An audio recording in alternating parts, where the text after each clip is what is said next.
Alright guys, so here's our first video lecture, our first section that we're going to cover, section 7.5. Now, we covered this section, the main topic in class, and we did first one or two examples depending on which section you're in. So I'm going to go through all the examples with you. We'll start with the first one just so we're all on the same page, and I'll do a quick recap of the discussion that we had in class. Now, yeah, as we're doing these videos, keep in mind, since y'all have the ability to pause and rewind and all of that, I'm going to go through these rather quickly, so you can back it up or pause it and do whatever you need to do while you're watching it. And if you have any questions, you need any further explanation or help, make use of the email. Send me an email, or when you're doing homework in my math lab, make use of the Ask My Instructor option that you have available to you in the question help tab. So, all right, so section 7.5, solving trig equation. Right, so our discussion that we had here, like we said, we're looking for solutions to the equations in that traditional sense, right? We're solving for the variable, finding the value that makes the equation true. But the issue that we have with our trig equations that we keep talking about is, you have to make sure that you include all solutions. Right? So there's not just, as you with typical algebraic type equations, you're solving for the variable, you find your value of x, and you're good. We have the coterminal angles we talked about. So if we're finding all solutions to the equation, coterminal angles are included. Or even if we restrict our interval to 0 to 2 pi or 0 to 360 degrees, we still have to find the multiple angles within that interval that solve the equation. So we said that's always an issue. Keep in mind, make sure you are finding all possible solutions. All right, so I think we had all done this first equation, so I'm just going to go through this one pretty quick, and then we'll pick up in more detail with number two. So these first couple of equations, we're looking at giving the solutions, both radians and degrees. I'm just going to use radians in this case, but whichever is asked for. I said I'll give more detail on that here in just a second. But when we're solving, finding all possible solutions, right, so there's no restriction on the interval. So this first equation, 2 sine x equals negative square root of 2. And so we said, if you have an equation that contains a single trig function, isolate that function, solve for that function, right? So in this case, dividing by 2, I've got sine x equals negative square root of 2 over 2. And then once we have the trig function isolated, then we're finding the values of the variable, in this case, whose sine is negative square root of 2 over 2. So as we always talk about with these, you have to play the game with the quadrants. We're looking at negative sine values. Sine is negative in Q3 and Q4. So I want the solutions to this equation in quadrant 3 and quadrant 4. Use reference angles. Square root of 2 over 2 in this case. The sine of 45 degrees or pi over 4. And then we go into each of our quadrants, use our reference angles. If you need to review reference angles, then do that. Or if you have questions, need me to give you a further explanation or recap on that, let me know.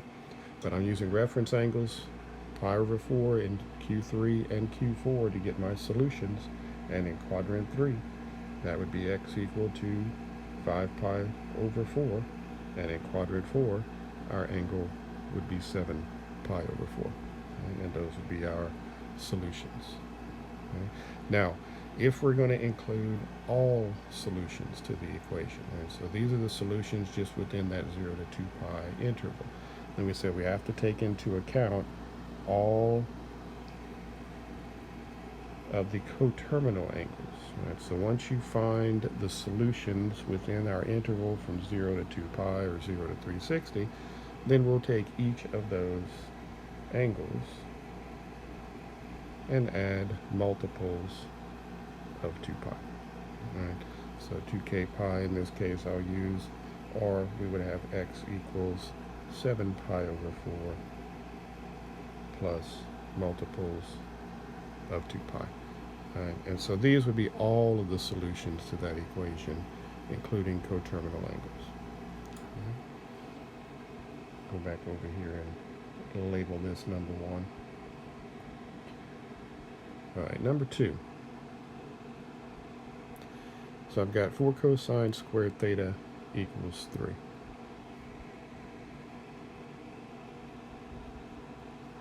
All right, so again, I have an equation that contains a single trig function. All right, so isolate that function, divide by 4, and I've got cosine squared theta equals 3/4. Now I'm going to use our square root property, so taking the square root of both sides, I've got cosine of theta, and remember that square root property, plus or minus the square root of 3/4, which we can do a little bit of simplification with that square root of 3/4. So I've got cosine theta, then would be you at square root of 3 over, and the square root of 4 is 2, plus or minus, right? And so there's our trig function. I'm looking for the values of theta. I'm looking for the angle whose cosine is positive or negative square root of 3 over 2. So because of the positive and the negative, then I'm looking at all of our quadrants, right? Because cosine is positive in Q1 and Q4. It's negative in Q2 and Q3. So I need to include all of the angles in each of our 4 quadrants. Now my reference angle in this case, right, whose cosine is square root of 3 over 2 would be pi over 6. So that I'm using pi over 6 in each of our quadrants as a reference angle. And I've got theta equals in quadrant 1, that would be pi over 6. In quadrant 2, subtracting pi over 6 from pi, and I've got 5 pi over 6. In quadrant 3, we're adding pi over 6 to pi, and I've got 7 pi over 6. And in quadrant 4, we're subtracting pi over 6 from 2 pi. And I've got 11 pi over 6. Right? Now again, those would be our solutions within our interval 0 to 2 pi. Right? But then if we want to include all possible solutions, then we said we need to take each one of these and add multiples of 2 pi. So all the solutions would involve pi over 6 plus multiples of 2 pi, 5 pi over 6 plus multiples of 2 pi, 7 pi over 6 plus multiples of 2 pi, theta equals, and then in quadrant 4, 11 pi over 6 plus multiples of 2 pi. Now we've also made the observation that, look, if you look at pi over 6 and 7 pi over 6, we could actually consolidate this.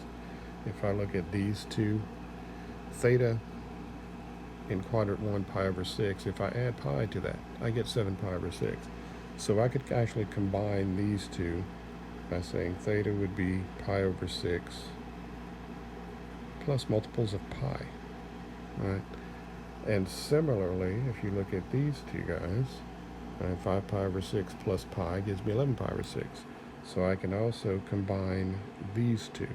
Now, which way you write this, I don't care. On my math lab, when you check your solutions in my math lab, they're going to do this. Just because it's a more consolidated solution or way of representing that solution. But if you do it the other way, that's fine. It'll take it both ways. And certainly on a test, I don't care which way you do that.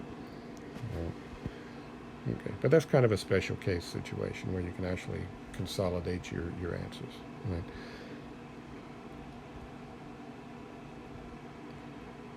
All right, moving on. All right, so then, the discussion that we had about the general process, and I tell you, a lot of these will involve factoring.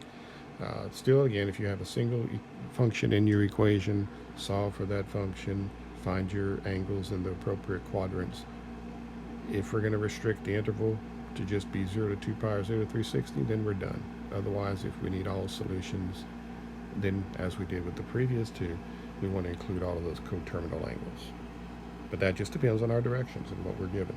All right, so we said a lot of zero factor property. If we can get it in a factored form, setting each factor equal to 0, solving each of those equations. I'll give you an example with a quadratic formula. I tell you this would also, or could also fit the form of like a quadratic, second degree polynomial, right, where you could solve using the quadratic formula. So there, I'll give you an example there. And maybe an example where one of our identities comes into play. I mean, we're not going to see a lot of that, but I'll give you at least an example where, again, you can make use of identities if I have an equation that can have different functions in it, maybe I can get that equation in terms of a single function, or I think the example I'll do will have double angles in it. I'll show you an example there.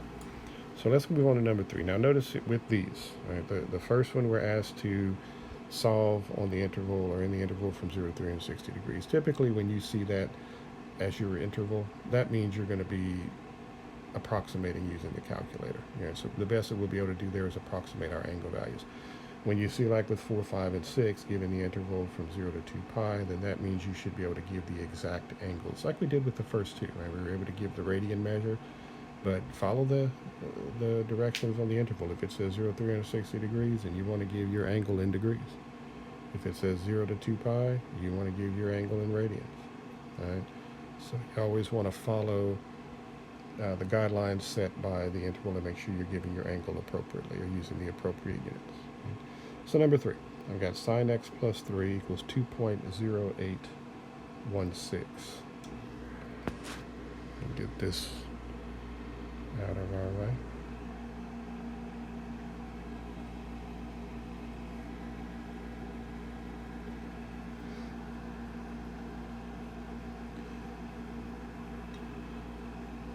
.0816.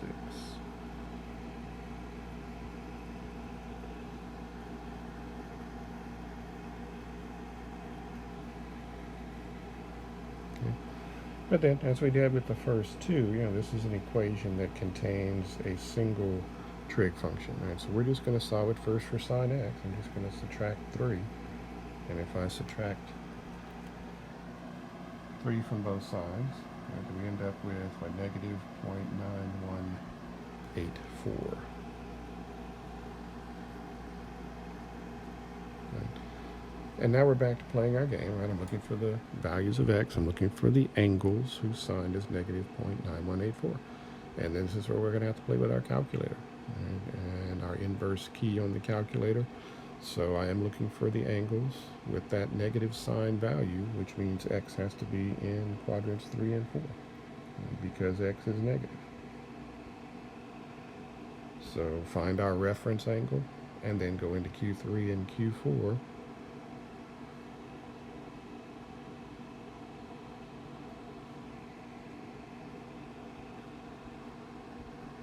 But here's my calculator. We'll type in inverse sine of negative 0.9184.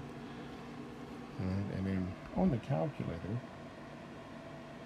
that will give you approximately negative 66.7 degrees.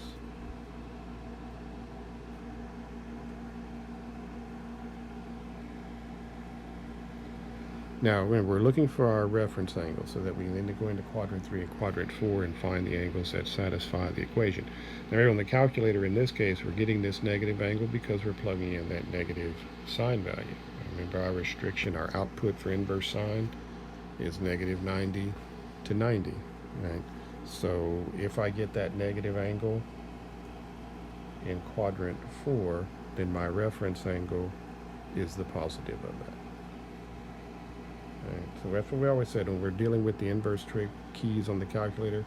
It's either going to give me the angle, or it's going to give me an angle that I can use to find the reference angle. And in this case, it's my reference angle. So with a reference angle of 66.7, so we can go into each of our quadrants. So quadrant 3, and remember with the reference angle, how do I find our angle in quadrant 3? X would be what? 180 plus our reference angle. And that would give me what? 246.7 degrees. And then in Q4, our reference angle, we have x equal to 360 minus the reference angle in Q4.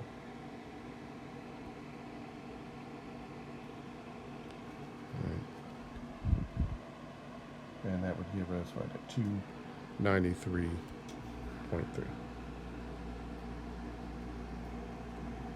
degrees.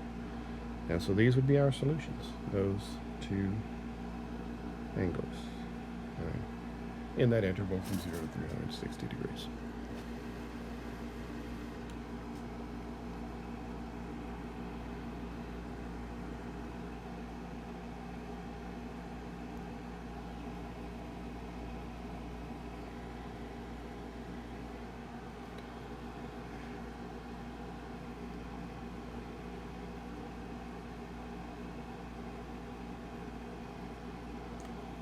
And it kicked me out of the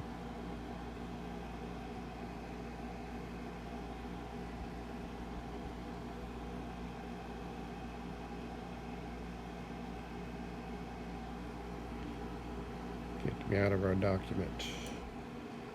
All right, so then, actually number 4, I think I put 3 on that.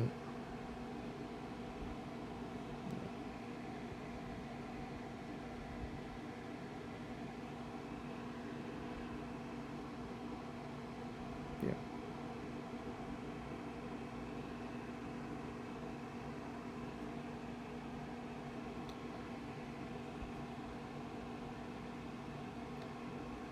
All right, so then number 4. All right, now these on the interval from 0 to 2 pi. All right, so these will be solutions that will be in radians.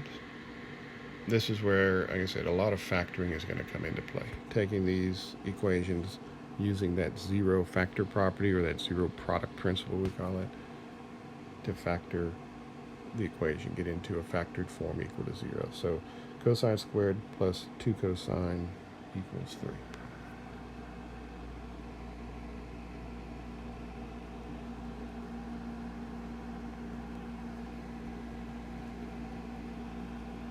Okay, and this is all that work we did earlier in this chapter with simplifying and rewriting expressions. We talked about factoring of these types of expressions that kind of fit the form of polynomials.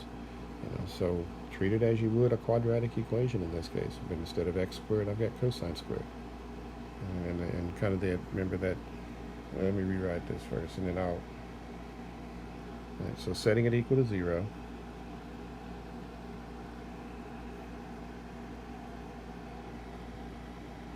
Right. And then you treat this like you would a quadratic equation, where you had, say, x squared plus 2x minus 3, right, equals 0. And you're following the same process you would here. Right? Set it equal to 0, factor, but instead of x, I've got cosine x. So, I tell you at the time, if you find it helpful to write it this way, replace the trig function with a variable and then factor, but just bring back the trig function. Right? Because if I factor x squared plus 2x minus 3, I get x plus 3 times x minus 1. Right? So when I factor our expression, our trinomial, instead of x, I've got cosine x. So I've got cosine x plus 3 times cosine x minus 1 equals 0. Right, but then from there, it's the same process. Right? We take each of those factors, set them equal to 0. So then cosine x plus 3 equals 0. And cosine x minus 1 equals 0. And then we solve each of those equations. Right? So then once we get it factored, set each factor equal to 0, we're back to doing what we did with those previous equations. I have a single trig function, solve it for that function. And so in this case, the first one, I've got cosine x then would equal negative 3. Now that's a discussion we've had before. If I've got a cosine value of negative 3, remember our sine and cosine both have a range of negative 1 to 1. Right? So for a cosine value of negative 3, that's not in that range of cosine. So this would have no solution. Right? Now the other equation, cosine x minus 1 equals 0, solving for cosine x, I've got cosine x equals 1. And so I'm looking for all values of x, whose cosine is 1, in the interval from 0 to pi. And there's only one solution in this case, that would be x equals 0. Right? So that would be the only solution to that equation. So this, what happened in this other case, with the factoring, and ending up with a situation where we did not have a solution, that's not all that uncommon with these, because essentially what we're doing is we're factoring trinomials, we're factoring polynomials. They just happen to be polynomials that have trig functions in them. So when you solve for the function, you can end up with values like this that are not in the range of that function. So we do need to be on the watch for that. Okay? It doesn't happen all the time, but it happens pretty regularly that you'll run across those. Okay? So that's number 4. Number 5. I've got 2 sine squared minus sine equals 0.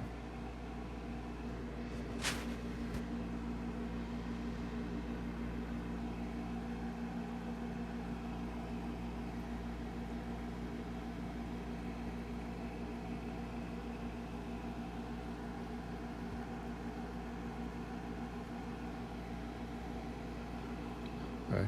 So again, setting it equal to 0, I've got the same function. The factoring here is fairly straightforward. I'm going to factor out a sine out of that expression. And if I factor out the common factor of sine, I'm left with 2 sine x minus 1. And then setting each factor equal to 0, I've got sine x equals 0, and I've got 2 sine x minus 1 equals 0. Right? So then the first one, we're looking at values of x where sine is 0, which would be x equal to what? 0 and pi. And then with our second one, solving for sine,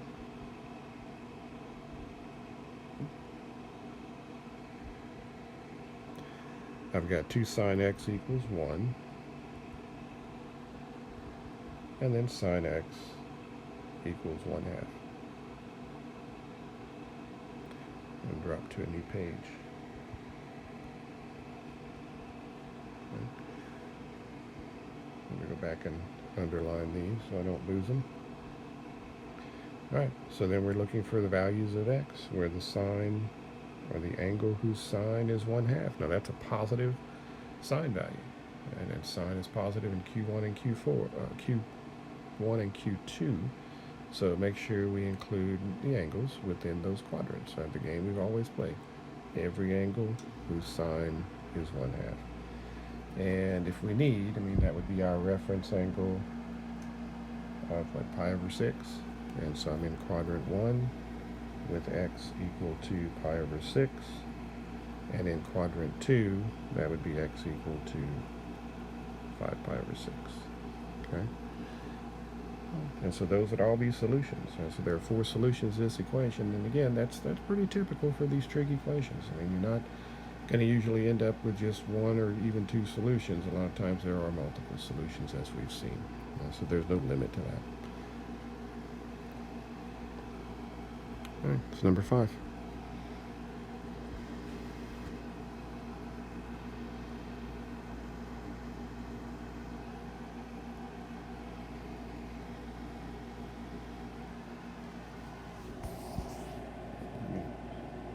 Just a second.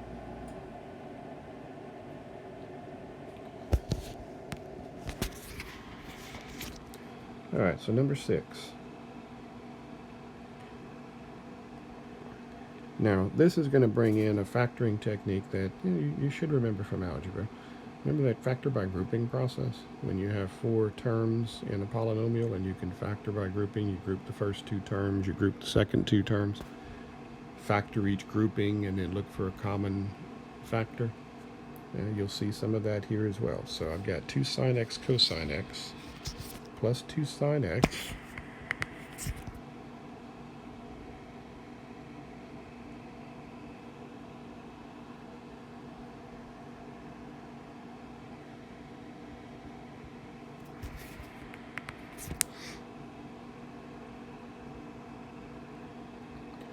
plus cosine x plus 1 equals 0.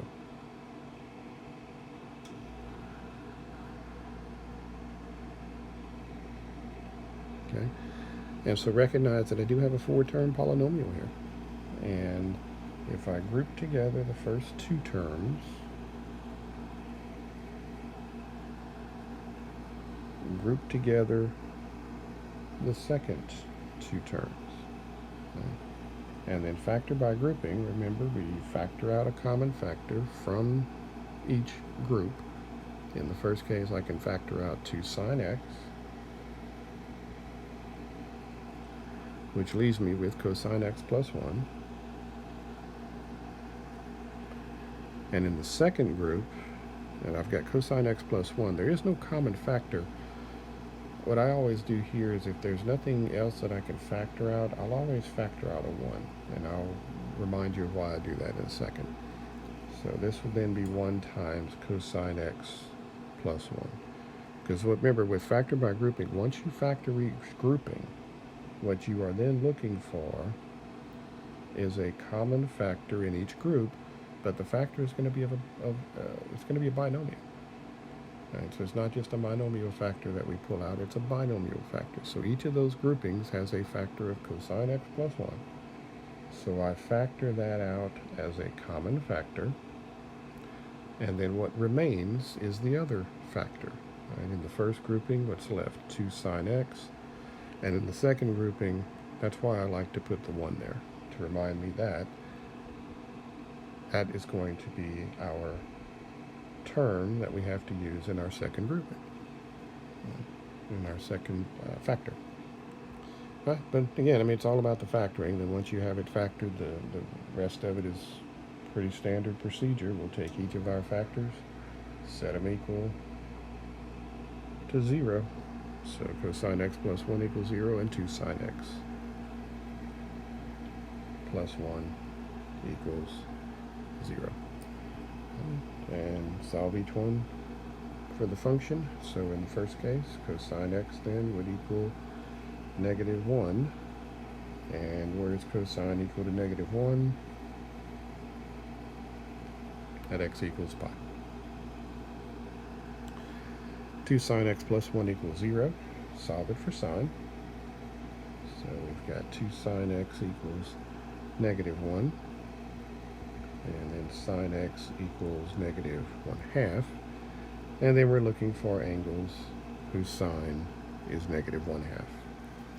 Right? And so with a sine of 1/2, we're using again our reference angle would be pi over 6. Right? But then we've got the negative sine value, so that's in quadrants 3 and 4.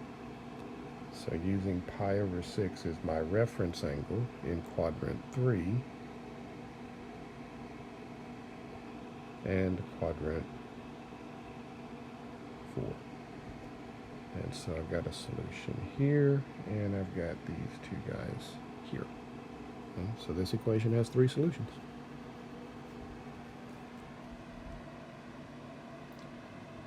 All right, next one, number 7. This is going to be an example with our quadratic formula. Remember, with quadratic equations, that quadratic formula, I'll remind you of what that is from algebra. All right, so let me write this one out. 5 sine squared minus 8 sine equals 3.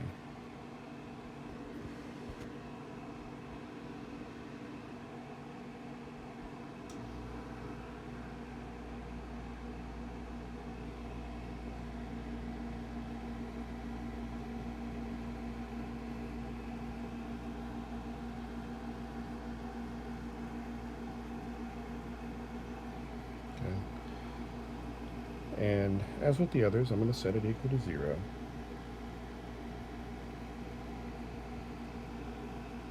Again, we have a single trig function in this equation, which is good. That's always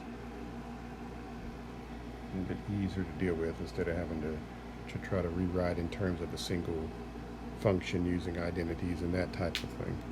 But here's what I mean with quadratic formula. Remember your quadratic formula?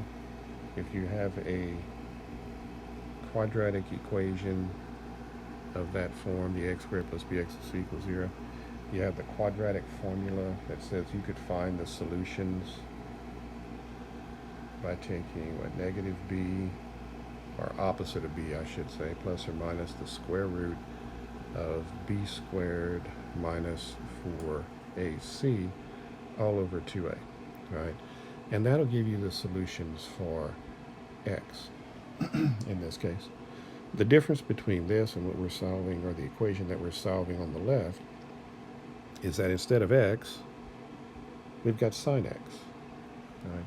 So when you solve the equation, you can use quadratic formula because it does fit that form. I mean, this would be 5x squared minus 8x minus 3. Right? But instead of x, we've got sine x. So be careful here. I'm going to set up quadratic formula, but I'm not solving for x. I am initially solving for sine x. Okay? But then the next step is the same. And so we've got the opposite of b. So b in this case is negative 8. So the opposite of b, plus or minus the square root of b squared minus 4 times a, which is 5, times c, which is negative 3, all over 2a. Okay. Now, I'm just going to approximate that square root, and we're going to have to approximate these angles anyway. I doubt these end up being values that we would recognize. So if I simplify that square root, now that's negative 8 squared is 64. And then the 4 times 5 is 20 times 3 is 60. Two negatives positive, so that would be 64 plus 60. So I get 8 plus or minus the square root of 124 all over 10. And then I'm just going to approximate that square root. Now remember, this is a sine value that we're talking about. And as we said with our function values, when you're approximating those guys, you want to make sure that you go 3 to 4 decimal places. So I'm going to approximate that square root to a few decimal places, and then we'll take care of the plus or minus part of it. So square root of 124 is approximately 11.136. And again, I'm carrying out a few decimal places just so we can maximize our accuracy. I said anytime you're dealing with a trig function value, 3 to 4 decimal places. All right? And then that's over 10. Now remember, we do have two solutions here. Right? We've got the 8 plus, we've got the 8 minus. Let's go ahead and break this up. Now again, these are still sine values. All right, I haven't gotten to the point where I'm solving for x just yet. So I've got sine x equal to 8 plus 11.136 over 10. And I've got sine x equal to 8 minus 11.136 over 10. All right. So that will then give us sine x equal to, now that's 8 plus 11.136, so that's 19.136 divided by 10, 1.9136.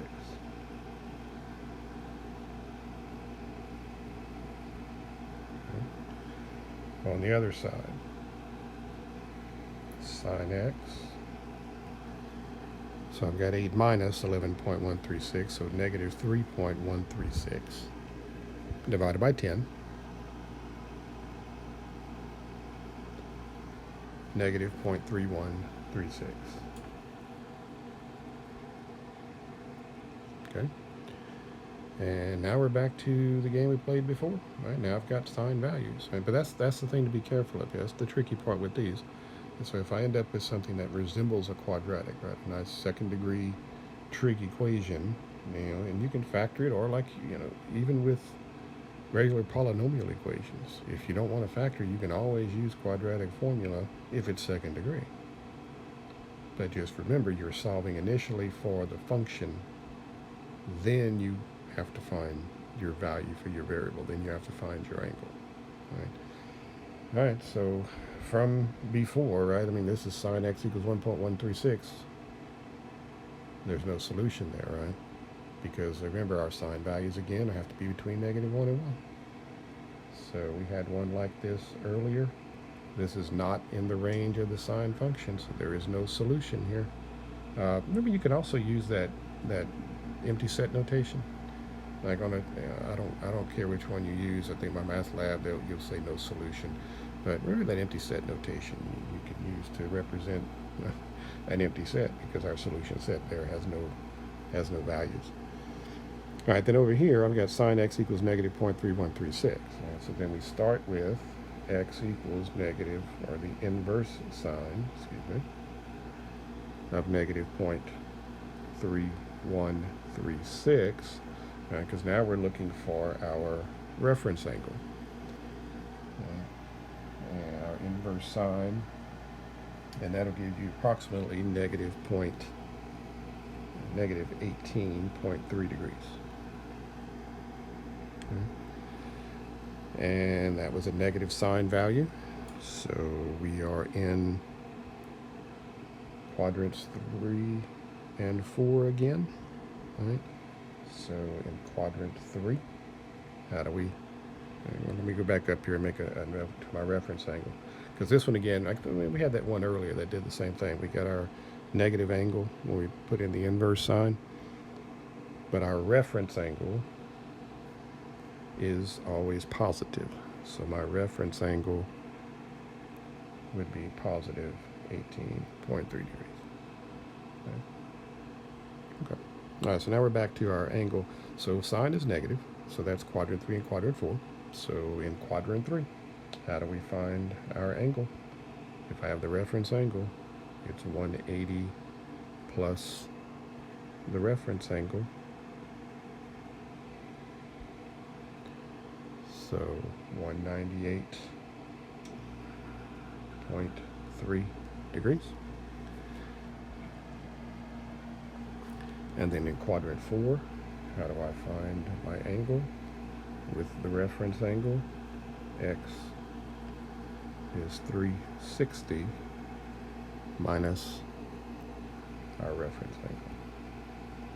And again, I keep using these reference angles. I keep telling you, these were such an important topic. So go back and review your reference angles, how to use those in each of the quadrants,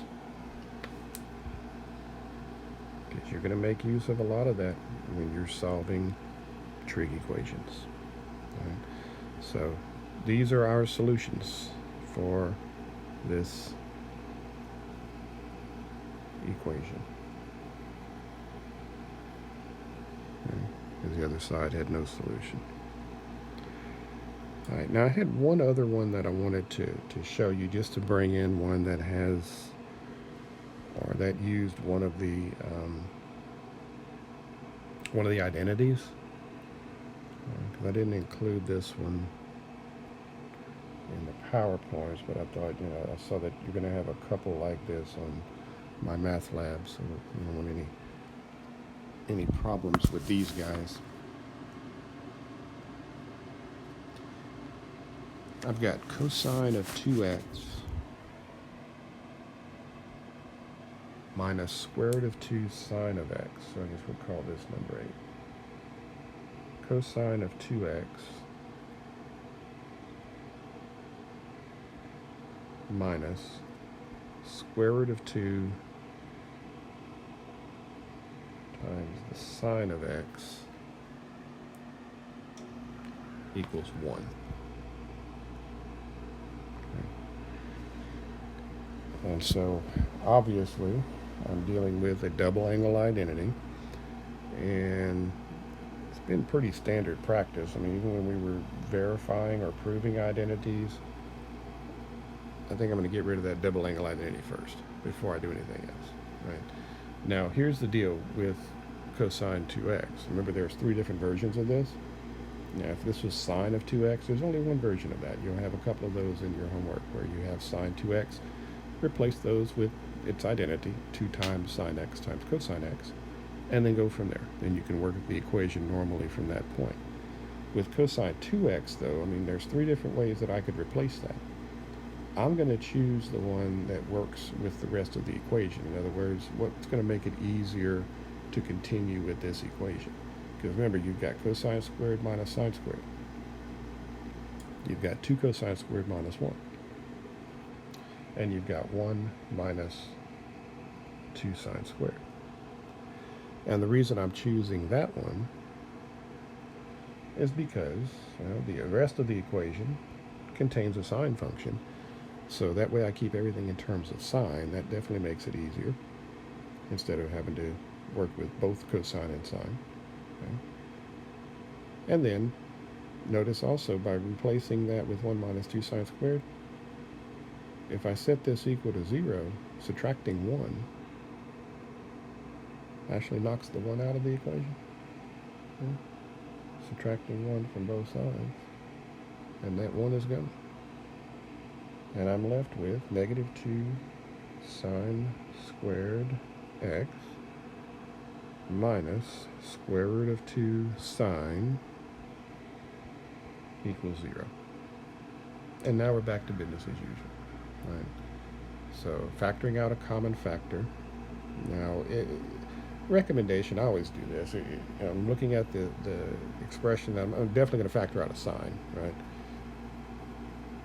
I've got a negative 2. I've got negative square root of 2. I always factor out the negative if the first term in my expression or polynomial that I'm going to factor is negative.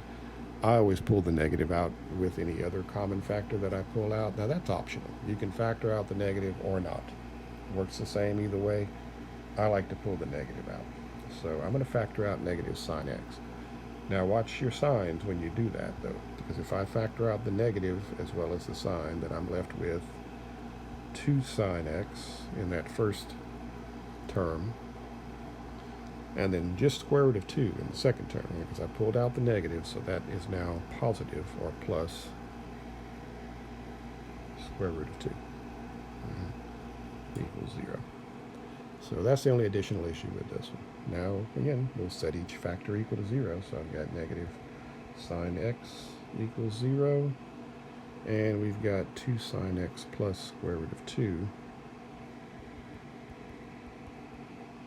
equals 0. And then solve each equation.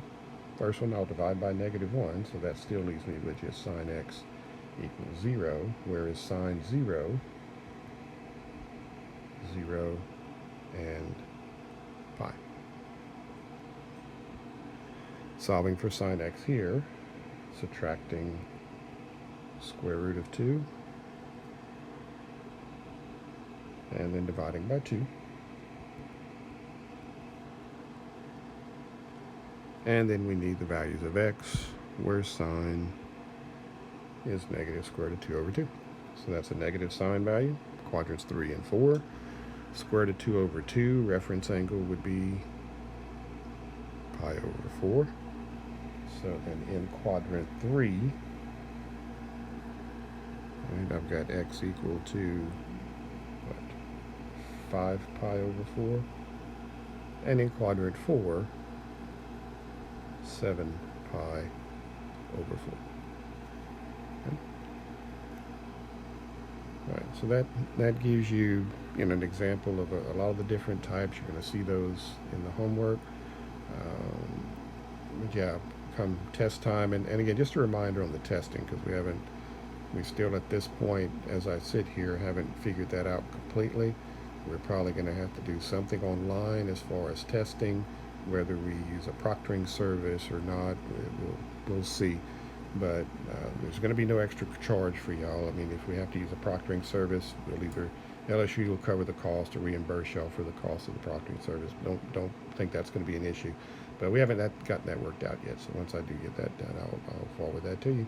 All right, but that is section 7.5.